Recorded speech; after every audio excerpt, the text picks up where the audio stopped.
Hello, good afternoon everyone. Good day pala sa lahat kasi morning and afternoon class ko po. This is a video discussion, a review, kasi magkakaroon tayo ng short quiz tomorrow. So, mahaba-haba na rin kasi yung topic na na-discuss natin. And at the same time, nasa 7th page na tayo. So, magkakaroon na po tayo ng quiz 1 within our final. So, in line with that, magagawa po ng review based on the topic that we have discussed already last week, including the 2 days natin this week.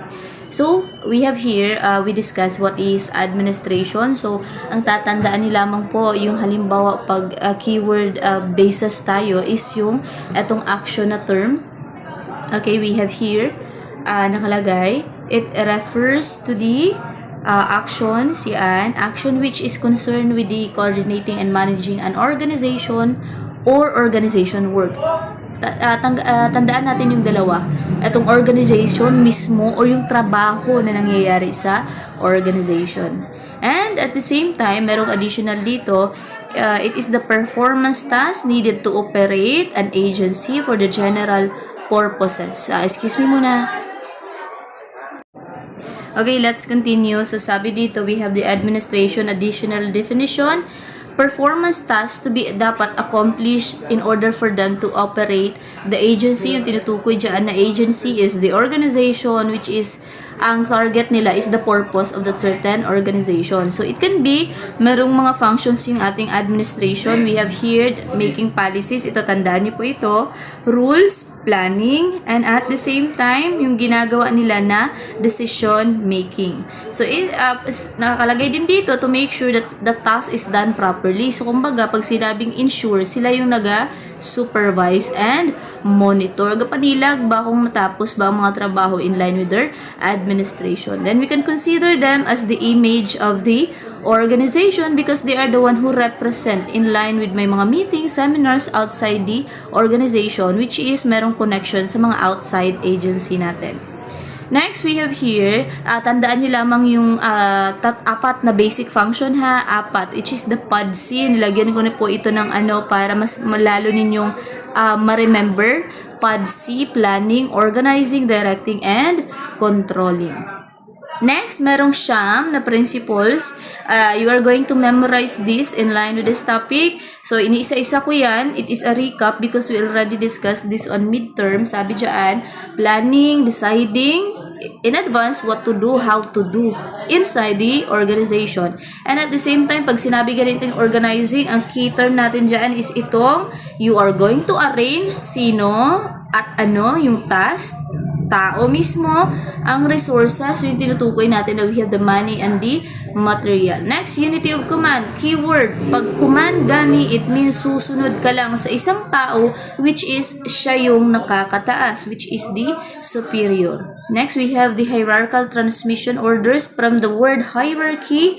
Diba, may sitasang chain of command. Pag sinabing chain of command, dapat magsimula talaga ang order coming from the top to bottom. Next, separation of powers, authority, and responsibility and control.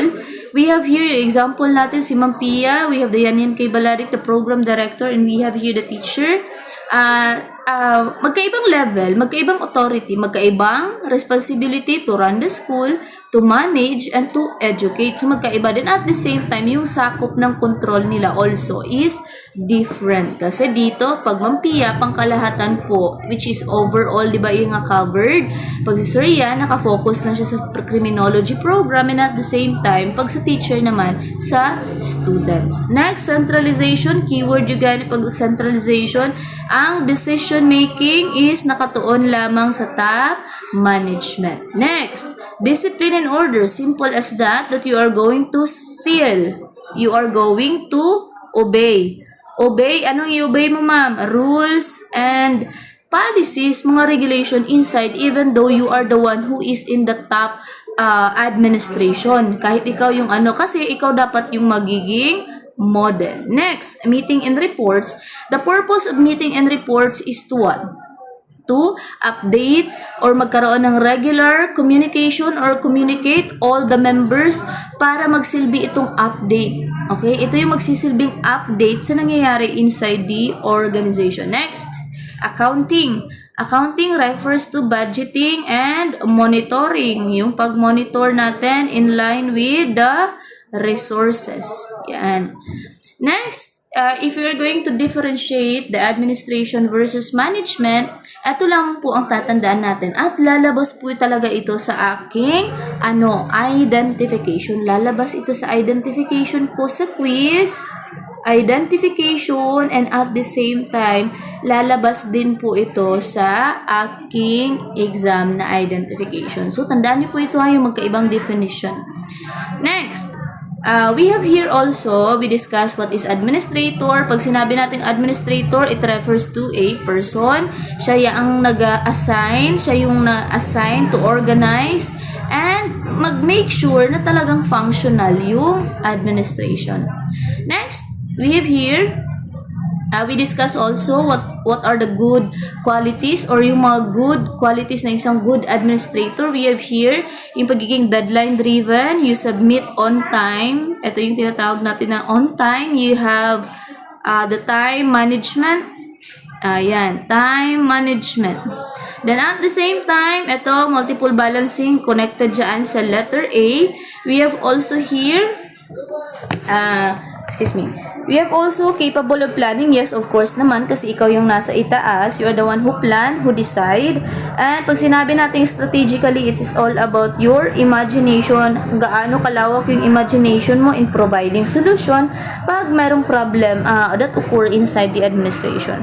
Next, magaling nga magsalita. Kumbaga, mataas yung confident mo. But we are going to emphasize both dapat person and writing. Pag sa person, ito yung tawag natin na oral. Pag sa sinabing writing, sa mga documents, mga proper formatting, yung pang 1.5 spacing, ano ba dapat naka-justify, ano ba dapat yung gagamitin na font, and at the same time yung size, yung mga ganun. In line with mga memos yan, mga memorandum, report, na need talaga i-submit. Next, always looking for opportunities. Ito yung pagiging positive mo. Kumbaga positive ka always na merong darating na opportunity sa bawat action na ginagawa inside the organization because it reflects the productivity of a certain administration. Next, we have we discussed the technical skill. Tandaan nyo lamang po, it is all about expertise na pwede nating makuha through trainings and seminars. And we have also here the human skill, the emotional intelligence, na in short, emotional intelligence siya because it's all about the awareness of a certain person na ma-distinguish or ma-identify niya ang opinion, mga emotion sa isa katao. So, kabalo siya manilag for short. Know how to understand your member. Very important po yan. Kasi pag ikaw yung taong walang emotional intelligence, kumbaga wala kang pake, mapifeel yan ng member mo. Then, at the same time, magiging negative yung feedback nila sa iyo. Next, we have here also the conceptual. Pag sinabing conceptual, it is all about all process inside the administration. It is understanding sa lahat ng mga proseso sa loob ng administration. Lahat ng functions, kumbaga, alam mo. What is happening inside the organization, alam mo din. Lahat po ng parts, yung tinutukoy natin siya. Kaya tinawag siya na broad term. Kumbaga, lahat ng nangyayari inside the organization, yun, you understand them all and you can able to apply them all. Next. Yung 14, paulit-ulit na, no? Tandaan nyo po ito, lalabas po ito sa aking modified, true, or false. Tandaan niyo po ito, yung 14. Modified true or false. So, you are going to, what is the definition given here? Same as nalalabas po. Next, yan, hindi ko na yan iano ha, kasi may mga key term we already discussed based on this. Then, at the same time, dito mag-end ang ating, dito sa 14 managerial concept ng administrative theory. Dito mag-end yung topic natin sa quiz. So, you have certain hint na. So, you are going to study. So, mahaba-haba na rin yung topic natin kasi nasa page 7 na tayo ng ating discussion. Kaya, I hope so na dapat mag-aral talaga. Kasi, based on the prelim and midterm, ang bababa po ng mga score ninyo. So that's all for today. Thank you for listening. Sa tanan nga namati dire may ma-answer ka sa quiz kag sa exam. That's all for today. Thank you and God bless everyone. Our future, our creams. Thank you.